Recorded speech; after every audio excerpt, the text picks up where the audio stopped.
actualidad nacional y provincial.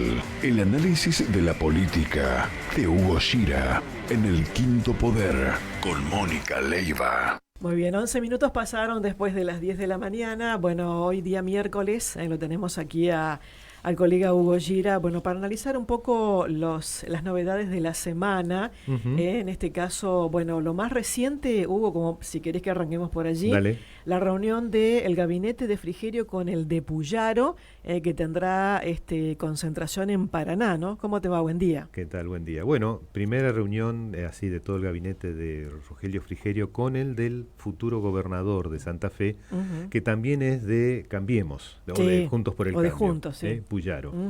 La reunión tiene que ver con ir aceitando un poco los temas de la región centro y sí, forma parte también de todos los encuentros previos que han mantenido, sobre todo la Liga de Gobernadores de Juntos por el Cambio, frente a lo que va a ser el gobierno nacional. Claro. Es parte de ese esquema. Ahora son las reuniones a nivel regional. Recordemos que el otro candidato, el otro gobernador electo es Yar Llora, el del eschiaretismo de la provincia de Córdoba, que hoy está pasado hacia el apoyo completo al gobierno nacional que viene de Javier Milei. Bueno, puede ser una excelente puede ser una excelente oportunidad, digo, para potenciar la provincia de Entre Ríos, porque en la región centro, podríamos decir la más floja es Entre Ríos. Oh, por supuesto, estamos a, qué sé yo, 5 veces más chico en todo. En todo. En claro. todo estamos 5 veces más chicos. Claro. Salvo en el tamaño del Estado, que el doble. Está agrandada la cosa. No, bueno, a ver, charlando días pasados con gente que está dentro del área económica del futuro gobierno, nos decían, a ver, el tamaño del Estado en Entre Ríos tiene mucho que ver con el hecho de la presión que hay por obtener puestos de trabajo que no se consiguen en el sector privado. Entre Ríos está achatada en materia económica.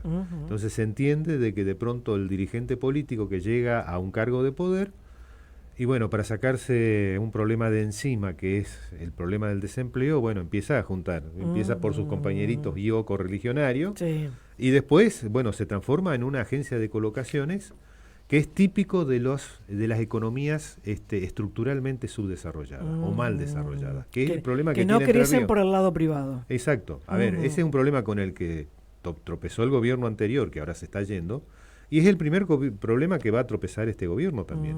O sea, lo mismo los municipios. Claro. Hay muy pocos lugares donde la sociedad civil dentro de la provincia de Entre Ríos es bastante independiente del Estado, como ocurre en Crespo, ¿no? Donde toda la sociedad civil y económica en general transcurre por fuera de las relaciones con el Estado provincial o el municipal. Exacto. Digamos, es una especie de capitalismo ideal que se da en lugares como Crespo, Chajarí y algunos otros lugares. Y pará de contar. Claro. Entonces, bueno, la provincia de Santa Fe tiene muchos lugares mucho más desarrollados. Rafaela es el ejemplo típico. Y la provincia de Córdoba le pasa lo mismo. Claro. Ciudades como Villa María, por ejemplo, que también son un gran polo de desarrollo independiente y que incluso superan en muchas veces, Rafaela, Villa María, Río Cuarto, superan en muchas veces a lo que podemos presentar en Entre Ríos de características similares, como Crespo o Chajarí. Así que bueno, esas son las cuestiones que hacen que Entre Ríos es la niña, es ¿cómo se dice? La cenicienta de la región centro. Vamos recuperando algunos puestos de a poquito, pero muy lentamente. La reunión de entonces se va a hacer, y bueno, ahí hay una lista de funcionarios que van a estar presentes de los dos lados, de los futuros funcionarios que van a estar presentes de los dos lados, del lado de Puyaro y del lado de Rogelio Frigerio. En esa reunión está, entre otros, nuestro intendente copoblano, Darío Schneider, ya ahora como futuro ministro de Obras Públicas de Infraestructura y de Infraestructura. Bueno, ahí hacemos un parate. Recordemos que ese área lo van a acompañar, va a estar allí Hernán Jacob. en una Secretaría de Asuntos Institucionales, que es básicamente la de la administración interna del ministerio. Del ministerio. Y también, digamos, no sé si, creo que es del mismo ministerio, pero ¿Sí? del área de transporte, el César. Exactamente. Juan Diego el César va a estar en el área de transporte. Una nueva adquisición para el gobierno es, fuera del gobierno municipal nuestro, es la ex Gerente de la agrícola. de la agrícola, Noelia Zapata. Noelia Se me Zapata. estaba escapando el nombre. Sí, Noelia Zapata. Noelia Zapata en la Secretaría de Energía. Flamante incorporación desde la semana pasada. Claro. Así que podríamos decir que fuerte presencia, Crespo, ¿no? Fuerte presencia por primera vez. Por primera vez, es cierto. A ver, el gobierno actual también ha tenido nombres dentro de de su grilla, pero como cabezas visibles. Exacto. Y con peso político. Podríamos decir que esto tiene una presencia mucho más fuerte que gobiernos anteriores. Bueno, y por el lado de asuntos políticos, si bien no es crespense, pero es por adopción el doctor Maneiro. Exactamente. Julián Maneiro, que va a tener básicamente el tema de toda la agenda política del gobierno provincial, lo estuvimos charlando con él en los últimos días, y básicamente la agenda de reforma política. Ahí hay varios temas, una reforma electoral, la boleta única de papel, a ver si sale o no sale. Ya la había charlado un poco el tema del gobierno actual y no salió. La ley de ficha limpia, esto es, que candidatos o futuros funcionarios no tengan condenas por determinados tipos de delitos. ¿Condenas ni juicios en marcha? O juicios en marcha. Ajá. Bueno, eso todo se tiene que discutir. Claro. Si es el juicio en marcha, si es la condena, Sí. qué tipo de delitos, porque no, a ver, por ejemplo, está claro que los delitos contra la administración pública son un imposibilitante para asumir. Claro. Si vos fuiste condenado y por cohecho o por cualquier, y sos candidato de vuelta, bueno, o vas a ser funcionario, eso se supone que no va a entrar. Pero ¿qué pasa con el que tiene, por ejemplo, alguna condena o algún juicio por ejemplo, violencia de género? Claro. Digamos, un divorcio que termina mal. Y ahí vos tenés, que le puede pasar a cualquiera. Y ahí vos tenés una denuncia de violencia de género. ¿Eso se puede transformar en un impedimento? Es lo que se tiene que discutir. ¿Se debe transformar en un impedimento? Claro. Ese u otros ejemplos que pueden aparecer por ahí, Bueno. que no tengan necesariamente que ver con la esfera pública. Obviamente que siempre aparece el tema de una condena por juicio, por delitos graves, homicidio, lesiones graves, digamos, obviamente eso entra habitualmente, más las condenas por delitos administrativos contra la administración pública y ver todo lo demás. Bueno, esos son algunos de los temas que tiene habilitado Julián Maneiro. Va a ser un poco el hombre que haga la rosca, como Mirá decimos vos. habitualmente, Mirá vos. ¿en torno a qué? A la agenda política.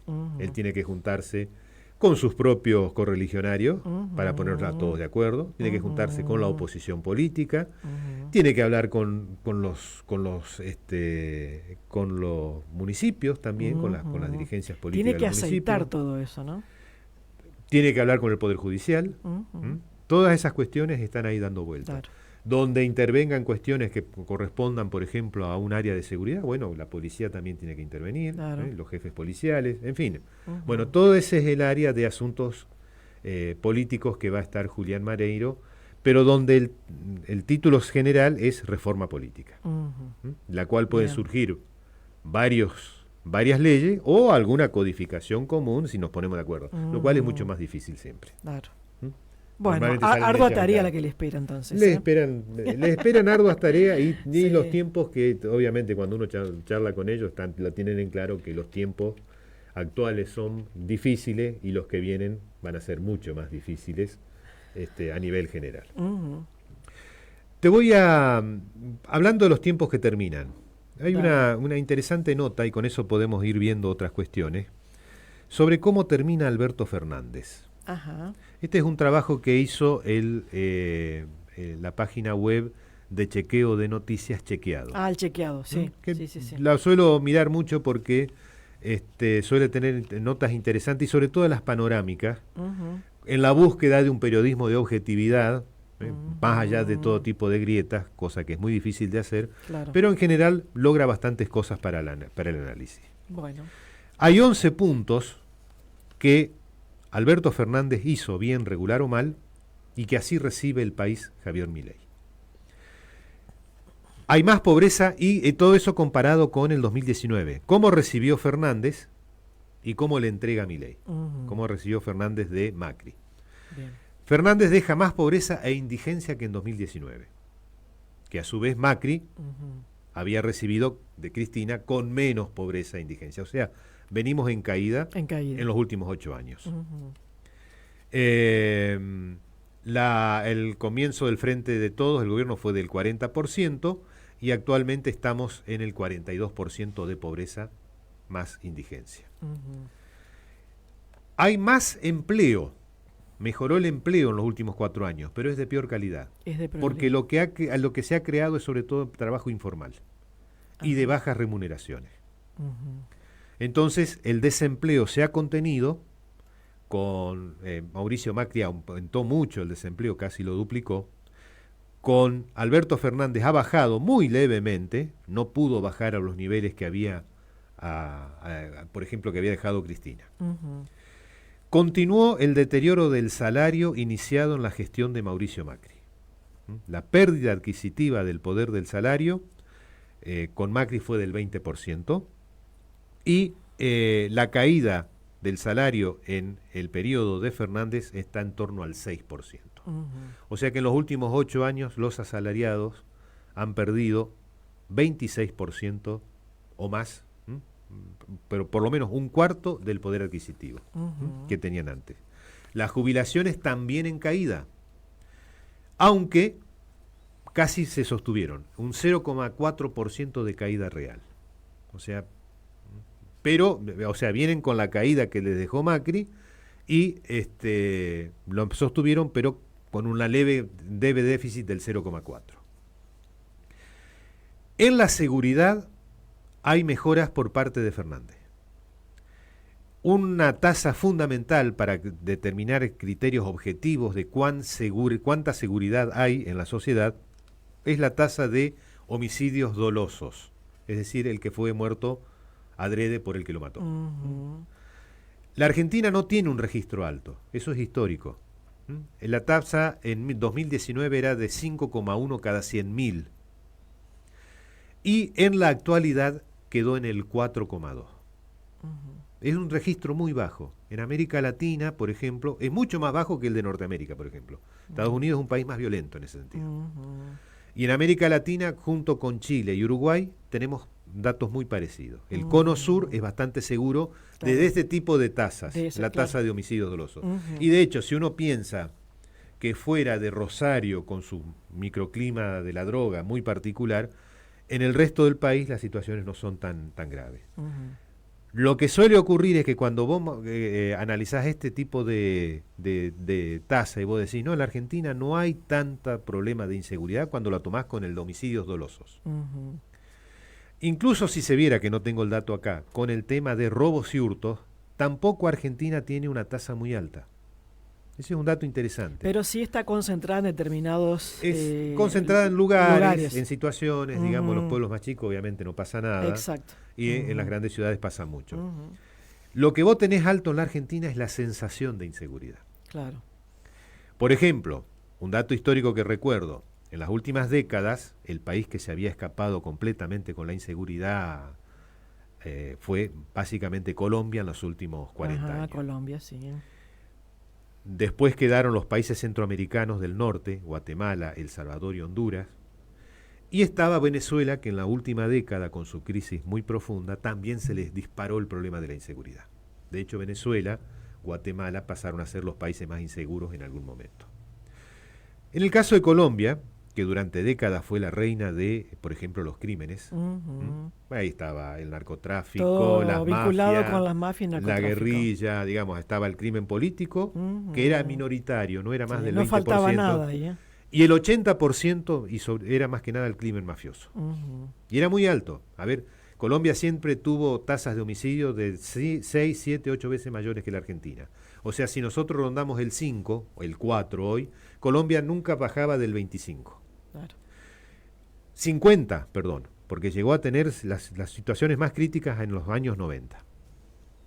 Cuando ellos bajaron a la mitad, la sensación de inseguridad bajó muchísimo. Pero la mitad era estar 5 veces peor que la Argentina. Entonces se daba esta situación. Como Argentina no bajaba, porque no tiene mucho más para bajar en homicidios dolosos, entonces acá había una alta sensación de inseguridad, sobre todo alimentada por la noticia policial de los grandes medios. Claro.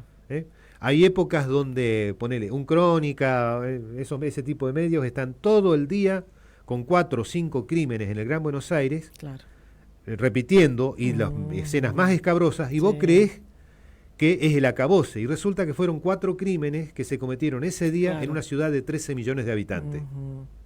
Sí, pero aparte están días con eso. Están días. Cuando no tenés otro crimen, volvés con el mismo crimen. Se va llenando con eso. Y exacto. Entonces la sensación de inseguridad en Argentina es muy alta. ¿Qué pasó? Colombia bajó la cantidad de crímenes, la gente notó y tenía una sensación de inseguridad mucho menor que Argentina. Que, manteniéndose mucho más bajo, claro, no bajaba, pero la gente creía que estábamos en el peor de los mundos. Bueno, seguimos. Punto a favor de Fernández, entonces, el tema de la seguridad. Bajó la cantidad de crímenes en promedio, que se habla de homicidios dolosos cada 100.000 habitantes. Mejoró la inversión en educación, otro punto que deja bien Fernández con respecto a lo que era Macri, pero por debajo de lo que había recibido Macri de Cristina. Y hubo una pequeña caída en salud. También deja más o menos equilibrado, pero menos del 1%, pero hubo una caída en salud. Entonces educación y salud zafan. Lo que sí es el peor punto, y ahí está el por qué Fernández no le entrega la banda presidencial a Massa, récord de inflación en más de 30 años. De acuerdo con los últimos datos disponibles, hasta octubre de este año, la inflación en los primeros 10 meses del año llega al 120%. Y anualizada entre octubre y octubre, 142%. Vamos a terminar el año con 150 de inflación. Qué bárbaro. Y con lo que te están diciendo desde el gobierno que llega, que por lo menos en los primeros meses del primer año, incluso hablan de 18 a 24 meses, vamos a tener esta inflación. La inflación se puede acelerar, sobre todo en los primeros 6 meses, con estancamiento económico. O sea, es el peor de los escenarios. No se vende nada, pero encima las cosas aumentan. Va en contra de la ley básica de la oferta y la demanda. Claro. Caída histórica de las reservas internacionales. El otro punto donde también cae Fernández. En la actual gestión, las reservas brutas cayeron más de la mitad. Al asumir, Fernández había tenido 43.000 millones que le dejaba Macri, y ahora estamos en 21.000 millones. Encima, buena parte de eso es plata prestada, por ejemplo, por los swap de China, es plata de los dólares que recibimos del FMI. O sea, no es tampoco, eso es bruto. Cuando entras a descontar todo lo que debes, y si esa plata es tuya o no, te encontrás con que la Argentina está en realidad con un banco central en déficit. Hay un déficit fiscal en alza, otro punto negativo, en el cual estamos en el 4,4% sobre el PBI, y la evolución de la deuda en la gestión Fernández también fue negativa, o sea, nos fuimos endeudando más. Y aquí hay distintos números, según cómo se haga el cálculo. Algunos hablan de que hubo un incremento de 90.000 millones respecto a lo que recibimos de Macri, otros hablan de un incremento en torno a los 135.000 millones, depende de qué metés como deuda. Si metés solamente la deuda externa, 90.000 millones. Si metés también deuda interna como las LELIC y otros bonos, llegás a 135.000 millones de dólares. Y si a eso le restás reservas netas que tiene el Banco Central, el incremento de la deuda estaría en el torno a los 75.000 millones. O sea, o 90.000, o 135.000, o 75.000 millones, según cómo se hagan los cálculos. Lo cierto es que todos estos son números de deuda que aumentó el país. Claro. Que este es el otro punto. O sea que sacando educación, sacando los crímenes en el ámbito de la inseguridad y haciendo zafar un poco el tema de salud, donde hubo una caída pero no tanta, en todos los demás elementos ha empeorado la actual gestión respecto a lo que había recibido de la gestión anterior, que a su vez había empeorado prácticamente todo respecto al 2015. Exacto. Y lo primero que nos está diciendo el compañero Milei es que las cosas van a empeorar por lo menos los primeros 6 meses. Claro, Así que esa va a ser toda bueno, una historia de aquí en adelante. Bueno, tomamos un tecito, ¿no? Por ahora el tecito. Un tilo. Por ahora el tiro. Gracias, Hugo. No. Hasta la